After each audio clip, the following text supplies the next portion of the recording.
So our next program comes from Xero. Xero is a silver preferred partner at the Society, and they're actually one of our first two partners ever at the Society. Xero is a great alternative to QuickBooks, but what I love most is that their U.S. headquarters are right here in Colorado. So that doesn't happen very often. So we have a great team here in Colorado. I think you get even a little bit better attention and service than you would if you weren't in Colorado. So that they're one of definitely my fave partners. Today's session from Xero is building a tech stack strategy. Jay Kimmelman, who we've had on a couple times before, is one of our highest rated speakers when he presents. So Jay's a CPA and a CITP, currently serving as the Director of Internal Technology and the e-commerce industry lead for High Rock Accounting. Prior to joining High Rock, Jay built and ran the digital CPA from startup to being named among the top technology firms in 2020 by Accounting Today. As Jay likes to say it, he is a recovering Appleaholic. I don't know if you're recovering if you're still an Appleaholic, so I don't know. That's using that term pretty loosely. Jay pairs his love of technology with his love for accounting. He's been named multiple times for the top 50 cloud accountants list, as well as Xero's most valued professional in 2016, and currently serves, and why he's speaking today, as a National Xero ambassador. When not working, Jay loves home automation projects. I'd like to hear about that a little bit more, and accessorizing his Jeep. Jay is a dance dad who loves to support his daughter Abigail, or can be found spending time with his wife Wendy. So I think you have a pretty good idea of Jay and his personality. So Jay, the floor is yours. Thank you, Daryl. And just on the home automation front here on my phone, you see the lights up there? So that's one of the items that we can do right there directly from my phone. So when I do this at night, I can light my office up in whatever colors I want. It's awesome. Love doing it. So again, thank you for having me here. It's been great working with you guys. I miss being in Denver and doing some live presentations with you, but glad to be here. And what we're going to do is we are going to talk about building a tech stack strategy, how to be a technology advisor or an app advisor to your clients, and we're gonna jump on in there. So don't need to tell you who I am. Daryl did a great job of that. One change there, I am now the president at High Rock Accounting, and very busy these days getting ready for the 2024 year that's upon us. So want to jump right on in here and start talking about what we're going to talk about today. So like I said, I'm busy year round, and part of that is, we work with our clients on technology and not just accounting. We work in all aspects of their business, and I don't really call us their advisor or them our client. We're partners in this, and that's what it's about. And today everything's about CAS. And this is all part of CAS, is offering these services to your clients. And that's what we really want to do. We want to make these partners of ours our year-round clients, not just during tax season, not just, when we're trying to push out specific numbers for them. And by building custom tech stacks, we're leveraging both vertical and horizontal apps. And when I say horizontal, those are more the foundational apps that we use throughout our firms. And the vertical are those that we use with our specific industry niches that we're working with. So what we're trying to do is help drive efficiencies with our clients. And, we're talking to our clients on an ongoing basis, and we're constantly hearing from them, hey, we're running into this roadblock, or, we're having issues with this app. How can we make that better? We spin up a project and we start diving into it. Next thing you know, we now have a monthly engagement with our clients, and we're helping them with their tech as well as their accounting and their business. So there's so much to this, and I can't wait to dive in a little bit deeper. So what it's about is building, value with our clients and making them having stickier relationships with them. And that's what ends up here. So just quick in the chat, how many of you are currently doing app advisory with your clients? or you're doing certain aspects of app work with them. Of course, Dan is. Everybody knows Dan's all about this stuff. So this is a great way to jump in here, and we're just gonna hit just the top of this, because I can go on for 8 hours on this topic, and we can build a series on this. And so let's just go ahead and dive on in here. I see there's a lot of no's in there, some yeses, some a little bit. So let's work on making everybody comfortable that you can actually do this work on an ongoing basis. So what it's all about is helping our clients become more efficient and meeting their goals. Best way to start is doing it inside of our own firms and find ways that we can build efficiencies with automation and process with the technology that we're currently using. And it might be more than just the technology that we're currently using. We might have to reach out and build other technologies or use other technologies or other apps in our tech stack to make that happen. And what we need to do first is understand what are the challenges that we are facing, and what are the challenges our clients are facing, and where do we see the opportunities in helping them achieve efficiencies. And one of the things that I did way back when, I started using an app called Practice Ignition, now Ignition, in the digital CPA. And the greatest moment in the usage of that app was when they released the Zapier integration for it, and we could use it with Zapier. And I built a multiple step. There are like 40 steps in this app. It did everything. As soon as that, well, I built a whole front end to it as well. But when that client clicked accept and put their credit card in, it started the onboarding. It started the process. It started sending drip emails out to the client so we could start collecting their information. It set up our folders in box.com. All of those things are things that we can do for our clients, and that's a great thing. Now, jumping in and using Zapier, it's become much easier than it had in the past. I mean, you could actually tell it what you want to do, and the AI is going to build it for you. So AI is playing a greater role in this as well. So definitely keep an eye on that and ask some questions regarding that. I'd love to answer those for you as we're going through here.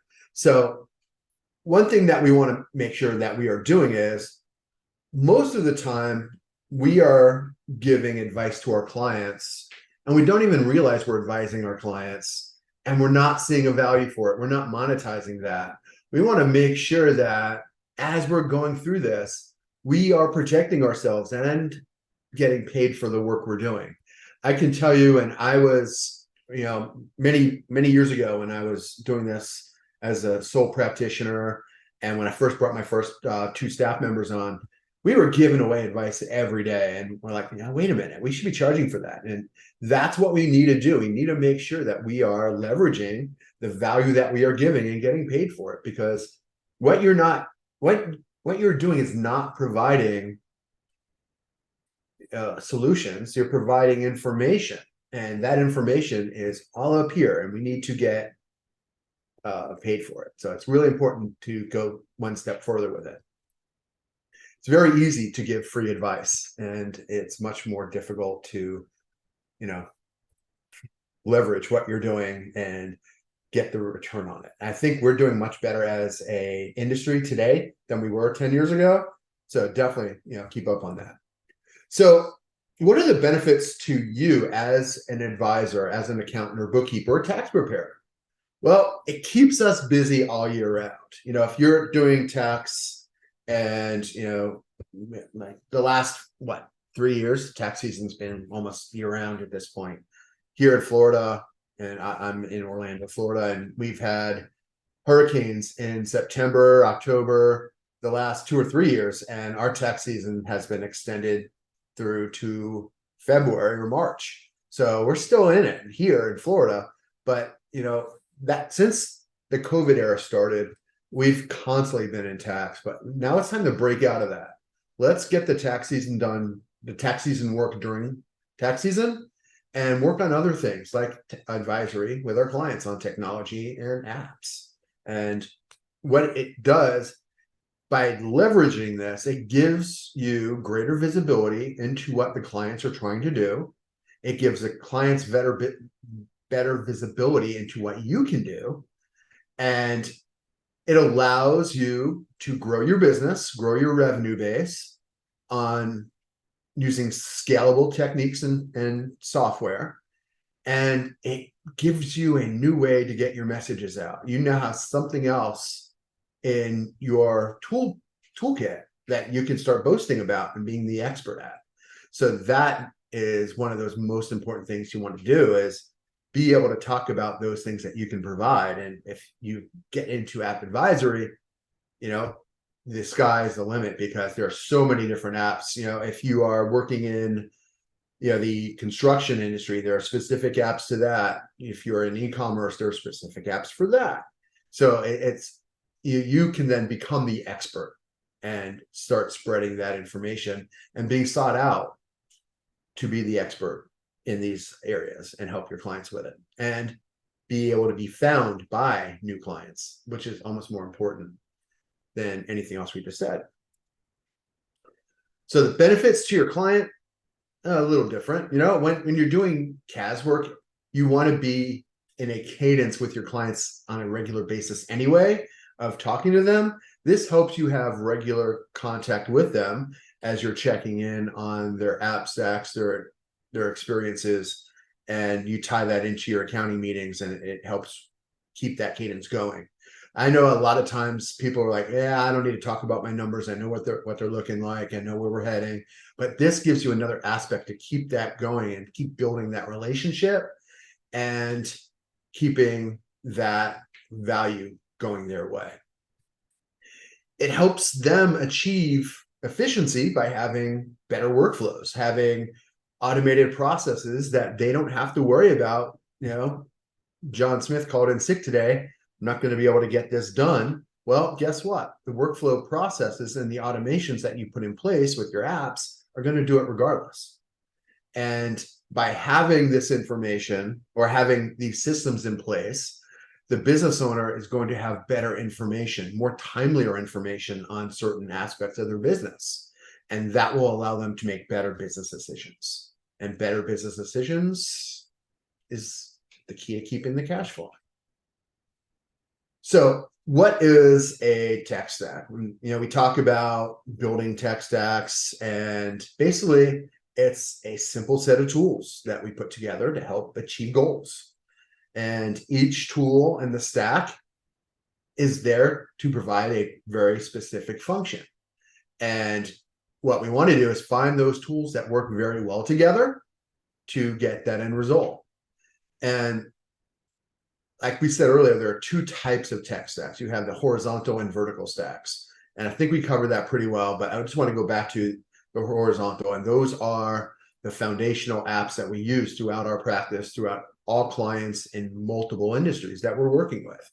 And this is where we find our efficiencies in our firms and where we get the gains and allow us to build our capacity, because we are having automation take care of a lot of the things that we are working with. The vertical side, like we said, that would be, and we're going to get to some of this in a few moments. We have some examples of some of these. So, these would be the tech stacks we're building for our client base in specific industries. Like I said earlier, construction, e-commerce, even service companies have a specific tech stack based on the industries that they are working with. So let's talk about building a vertical stack right now. So the first thing that we have to look at when building a vertical tech stack is process. And everything stems around process through the entire the app selections process, the app workflows. It all revolves around process. And if you can't put your hand on the process to start with, it's going to be very difficult to build a tech stack and build efficiencies, because it's really important to understand these are the steps we have to go through in order to get to the end result we're looking for. And if we don't do that and we don't look for the roadblocks ahead of time, all we're going to do is build a tech stack that gets us to those roadblocks faster and build up more time in the delays. So that's not what we want to do. So the most important thing is map out your processes when you're getting started, know where you are today and where you want to end up, and what steps in the process are dragging you down. Is it a person? Is it a specific task? Is it one of the tools you're using? And try to find, and that's what we're going to use during our discovery and research to help us get rid of those roadblocks and put in the tech stack to achieve our goals. Now, when we're doing that discovery and research, and we'll just use e-commerce as an example. And I have implemented hundreds of inventory systems, or I've done hundreds of implementations of inventory systems. And when you come across them, every company you're working with has a different need or requirement. And you have to know what those are so that you can vet them against the platforms that you're looking at. So understanding the specific needs of the client and what the specific functions that these software provide. In a lot of the cases we're looking at, we want to make sure it will sync with a Shopify, BigCommerce, eBay, Amazon, Etsy, etc. And then we want to know, can we do lot tracking, batch tracking, serial numbers, things like that. And some of them are great at it. Some of them are not so great at it. And that's where you're going to do that research, figure that out, so that then you can go to the evaluation stage where you are actually working with live data in these platforms so that you can see what the end result is. And, the ultimate part of evaluation is testing and going through it and trying every scenario you can think of. And I will say a lot of times you cannot get through that evaluation and testing in the trial periods that they're giving you.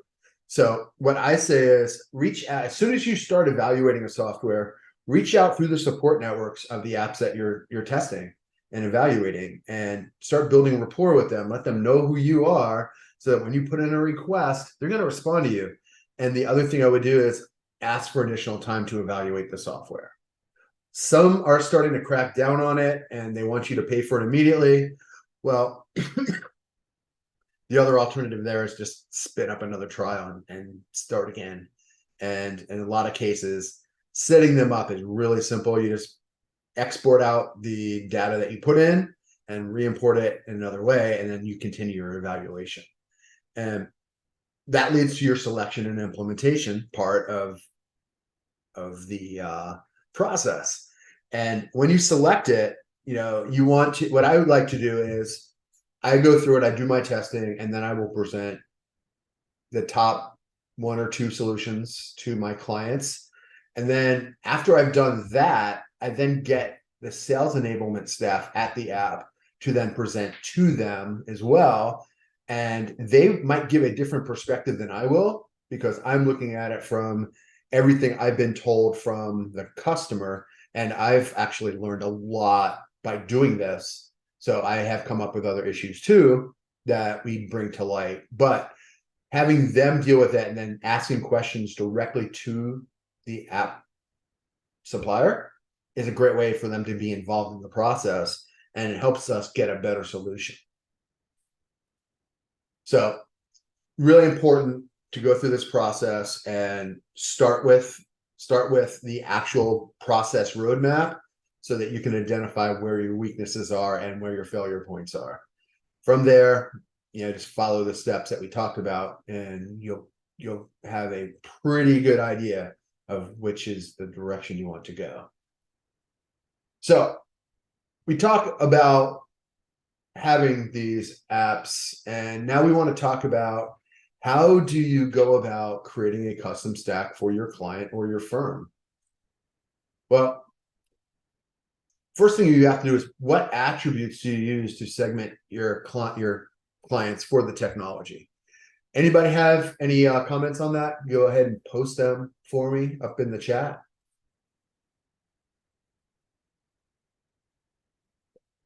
That gives me an opportunity to grab some coffee as well. So, all right. So one thing that we want to look at is, and I haven't seen any chat there, so I'm just going to jump on in here. So some things that we use are the type of service that we are providing, the service that the client is trying to, there you go, client type for sure. Access to capital. What kind of budget does the client have for a solution that we're looking for? A lot of times, then we're talking about inventory solutions, there's a much larger budgetary requirement than, let's say, a CRM and making sure that integrates with a lot of their platforms. So it's really important to know if the capital is available. Inventory versus non-inventory. Those inventory apps that, like I said earlier, there are a lot of different specific requirements. So, it's a lot less work if you're not working in the inventory environment. And if you're not an expert in inventory, I say that's even better. I mean, if you are going to go that way, it's really important to have a great understanding of inventory, how it works, and how you should expect it to work in your systems. Cash versus accrual clients, that plays a great role in some of the tools that we select for our clients. And then, one of those tools that there are now dozen go-to reporting tools out there. What are the exact reporting tools that you need? Back when I was doing this 10 years ago, there were 3 or 4 major players in that market, and they differentiated so much from each other. Now they've kind of come back together, and they all do everything that each other does. It's just finding the right solution for your client, the tools that they're using, and how it all works. So you want to put things together in attributes like that as you're going through it. So the other thing that I would look at is, what is the client's tolerance for technology?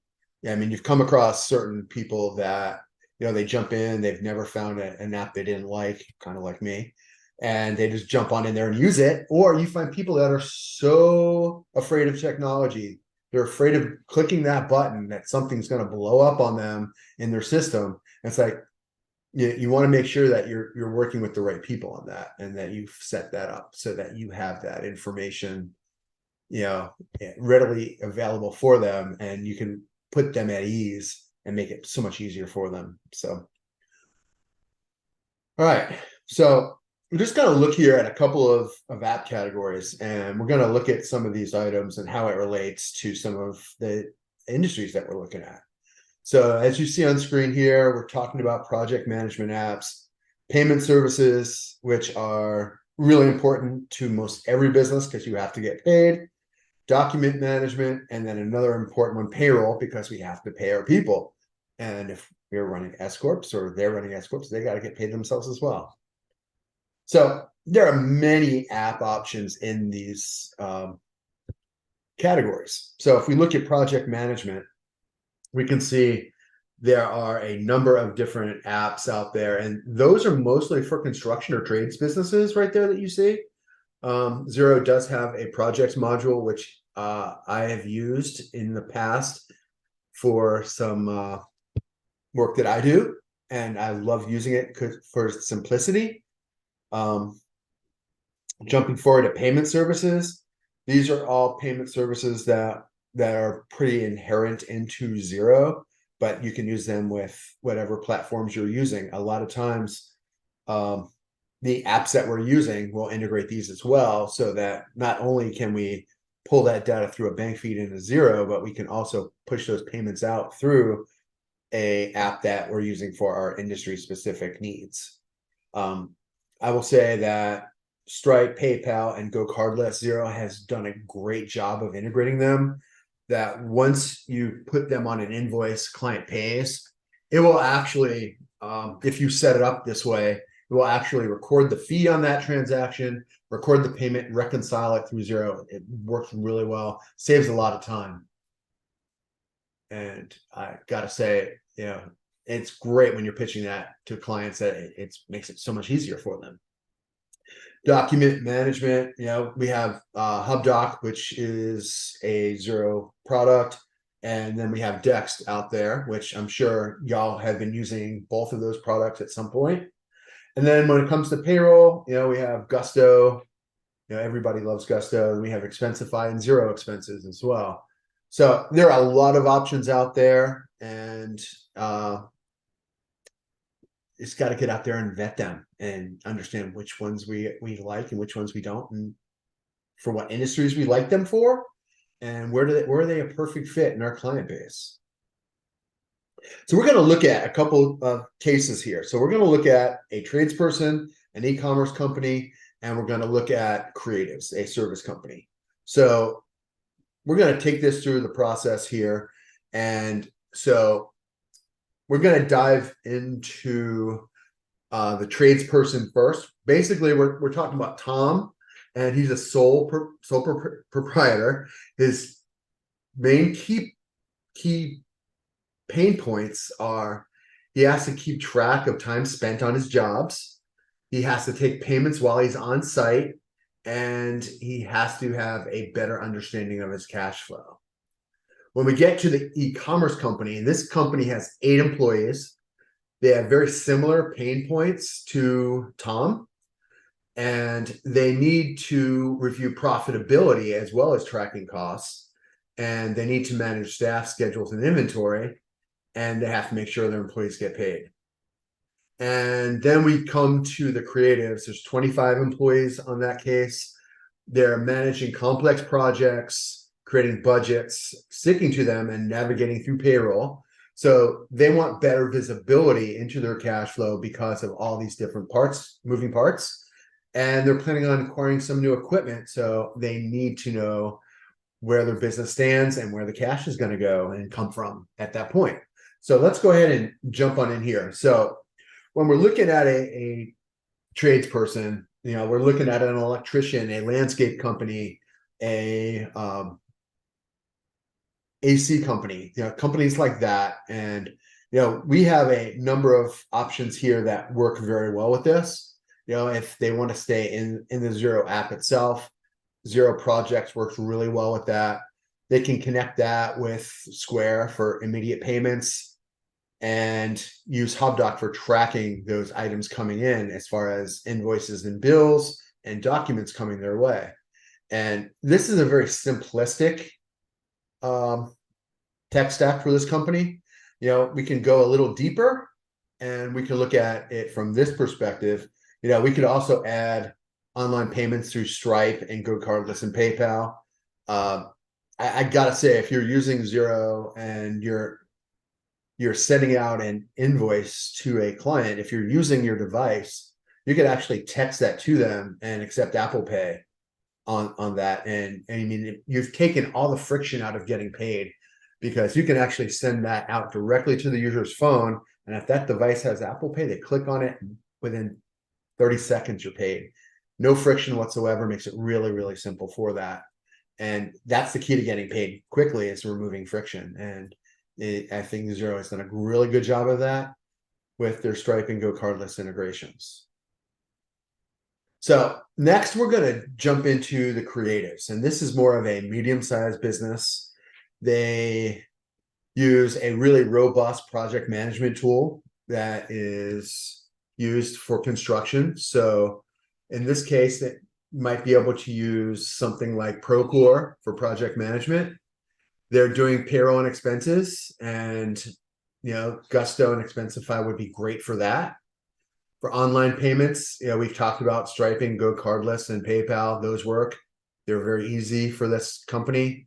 And then for cash flow, there are a lot of tools that want to see. And in this case, with this company, they have a lot of multi-line transactions. So we would use a DEX for that, so that we can get those transactions into our system. So those cash flow apps will be able to provide that information for them.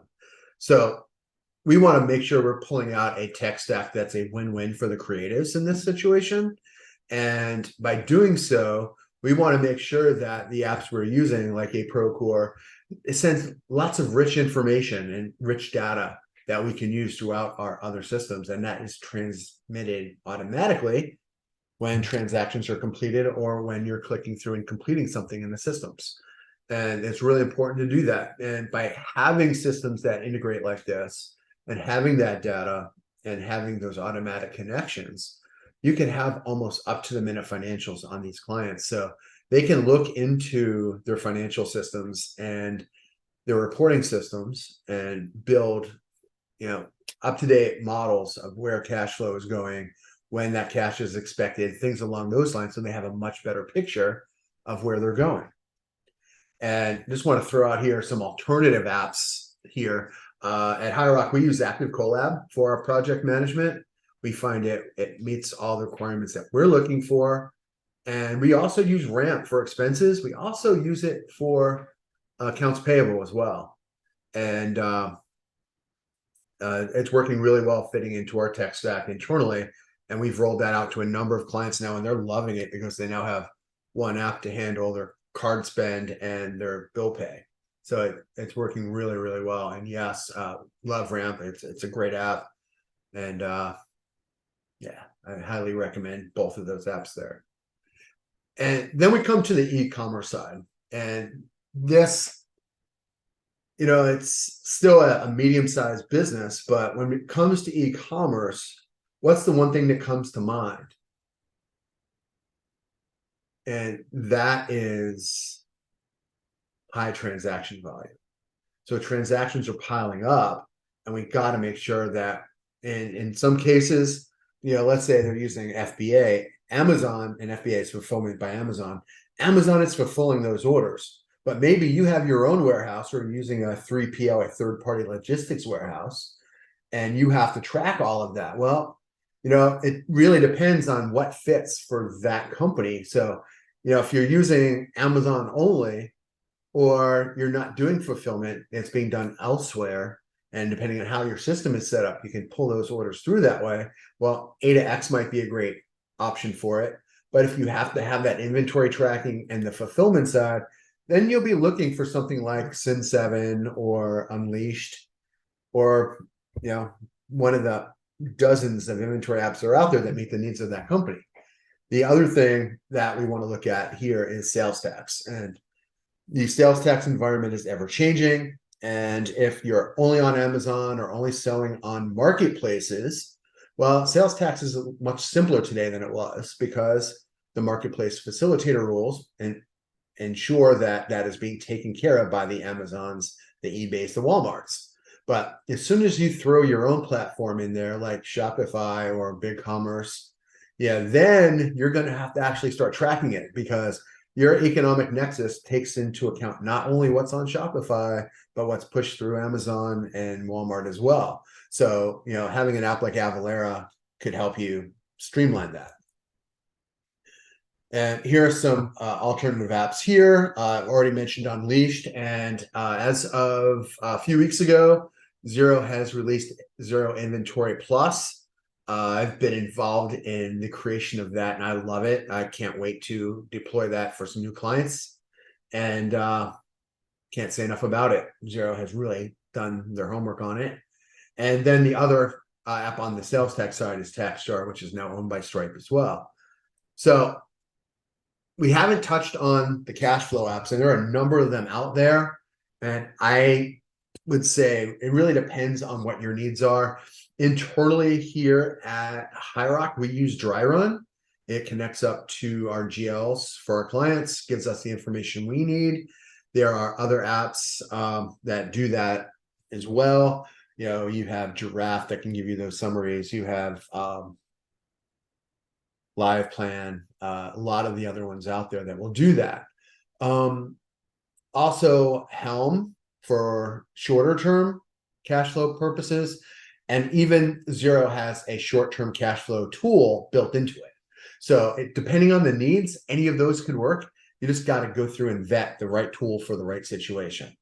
And that goes back to what we talked about earlier. So wanted to get that out there. So, all right. So where do you go for good app recommendations? So that's one thing that we have to, discuss right now, because I know for me, it was diving in because there wasn't a lot of people out there doing it. I was looking out at the community, and Xero has Xero hours that we talk about specific things. You have the Xero community hours. I don't know if they were doing one of those in Denver, but the Xero works in communities, and they do have a team for Colorado. They're based in Denver, and they're really knowledgeable. And I'm not sure if they're doing a community hour or not, but I do recommend reaching out to your Xero team. And if you don't know who they are, we can let you know that later. Always conferences, other networking events, and of course, Xero ambassadors like myself. There are 4 or 5 national ambassadors now, and there are local ambassadors in your community. And the Xero team, that community team for Denver, can point you to the right people if you reach out to them in your community that can help with specific needs. So for me, it's all about networking, going about reaching out to others. There's a great Xero user group for the US. If you go to Facebook and search groups and type in Xero USA all as one word, it'll search and get access to that. And if you're a Xero partner, you get immediate access to that. And it's a great source for asking questions, not only about apps, but anything that you're experiencing in Xero or in your business, because everybody is so welcoming there and willing to give a perspective. So it's a great community there to reach out to as well. Of course, you can just Aspen Social. There are active communities in LinkedIn, Facebook, X, formerly Twitter. Everybody's out there, and it's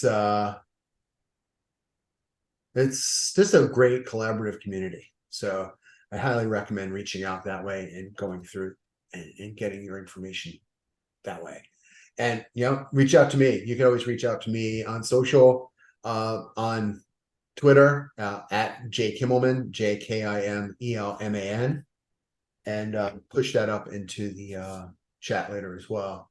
And make sure you have that, and follow there, or even at High Rock CPAs for more information there as well.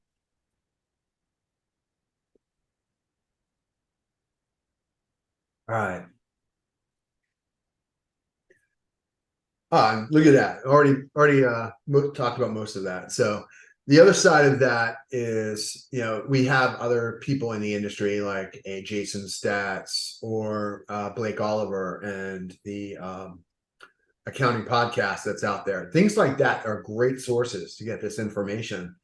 And I would highly recommend that following both of those, Jason and Blake, and the Cloud, formerly the Cloud Accounting Podcast. I think it's just the Accounting Podcast now. So, and as your teams are out there and they're getting more resources, they're finding out about more information, and you can use specific people in your firm as champions for specific industries or apps, and have them, trying to get more information about it. And, a lot of times you're going to learn about apps from your clients. They're going to be the first ones that are dealing with some of that. So, highly recommend listening to them. And, if you're new to it, find out what they're using and what's out there. And that'll help you get that baseline understanding. For me, I have a set of tools that I use, and I try not to deviate from it, because by having a specific tech stack, it makes us more efficient, and it allows us to help our clients, achieve their goals better. So if they'll come and they'll ask for a obscure inventory app, I'll say, yeah, you probably want to stay away from that. And I'll give it a look and find out some things about it, and find out some other people in the industry if they've had any experience with it. And a lot of times you get some good insight from that, and find out about their support staff, how they're delivering that. Case in point there, I was working with a client and they were using a inventory app, and we were running into some issues in their warehouse and we're sending support requests. Well, we were only getting responses back from one single individual. And then when I found out, he was the only employee of the company and everything was dependent on him. It was the support, the development, all of it. So it was not something that I recommended. And I mean, just based on the functionality, I didn't recommend it anyway. But we were able to move them into a more mainstream inventory app, and all of those issues went away because when they were having an issue, the team at the app had multiple support staff that were able to answer questions around the clock, and things like that got answered. So if our clients aren't coming to us and saying, hey, what about this app, or things like that, when we don't have the experience, we're not going to know. And that's a great way to build some knowledge there. So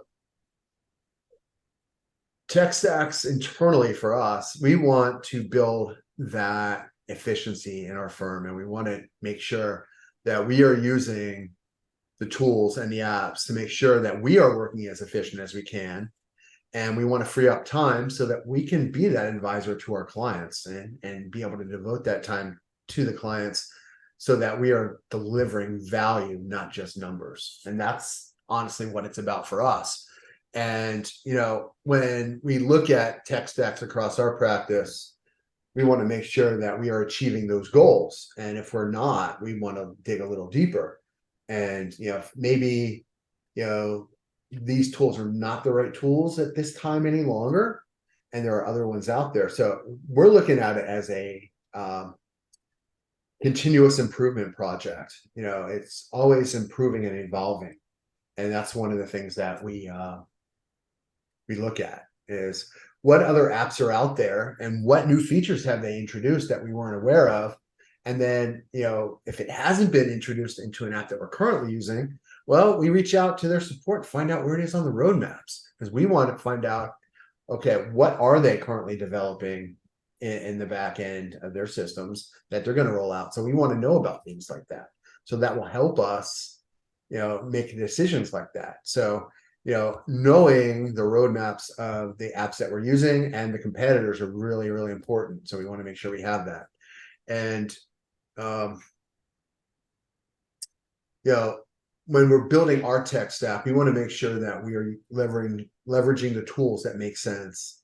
And, making sure that as we bring people on, these are apps that they're probably have used in the past and have some experience with it. And that way it makes training and onboarding so much easier for new staff members, especially as you're growing and you're able to scale your business, because that ultimately will become a roadblock for you if you have to teach the apps you're using to all your new staff.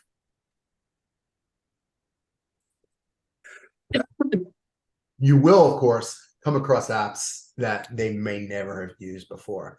But when you're looking at your core things like your GL, your document management, your payroll, unless they're green and you're hiring fresh out of school, they're not going to have a lot of experience. But those that have had the experience, you want to make sure that you're bringing them in and they can hit the ground running, and building your platform and your internal tech stack that way will help you get to that and achieve that. So there are some things built into Xero that help you do some of these things. So like onboarding Xero and using some of the tools that are in there. So when you are trying to build efficiencies, Xero now has customized chart of accounts that you build templates and then can now deploy them as you're bringing on new clients into Xero. It saves a lot of time by doing so. And when you're doing that, they're mapped out to the industries that you're working with. And maybe you are using the report template packs that are built into Xero at the firm level. Well, there are codes that marry the report templates to the chart of accounts. And if you have that already built out, it makes it super simple to get that done. And it gives you the ability to have the customized reports at the ready for these clients. There are also other tools like Xero Ask, which is a tool that allows you to make requests of your client in a secure manner. It works really well. And then I highly recommend you check out the Xero App Store, apps.xero.com. When I started working with Xero in 2012, there were about 300 apps in there. Now there's well over 1,200, probably more than that now. And I gotta say, I probably get hit up by 2 new apps a month asking me to beta their software to help them get through the development side at Xero. And I love doing it. I helping other companies I love helping other practitioners. So yeah, definitely reach out if you have any questions about any of these apps. Hit me up on social. It'd be a great way to do that. Sorry about that. Been talking too much here. If anyone has questions, we have just like a couple minutes left if you want to pop those in the chat. There was lots of information today. Jay, your point brought up, we also have a technology user group that meets monthly. If anyone is interested in joining those calls, they're not required, but they do talk a lot of tech, led by Jim Gilbert, who's also CITP, helps with the Engage conference. Jay, you know him. He's all about tech. And so if anyone any members are interested in being part of that group, just reach out to me and I can get you hooked up. Like I said, they meet, I think, the third Monday of every month for an hour, just virtually, talk about tech and what's going on. And you can pop it in the chat, but it's going to be hard for me to track that. So here's my email. Just send me an email and let me know, and I'll get that hooked up. And then also, hopefully you guys saw some of the information I popped into the chat. Xero offered some free piece of content that I think you guys will find valuable. I put that up there.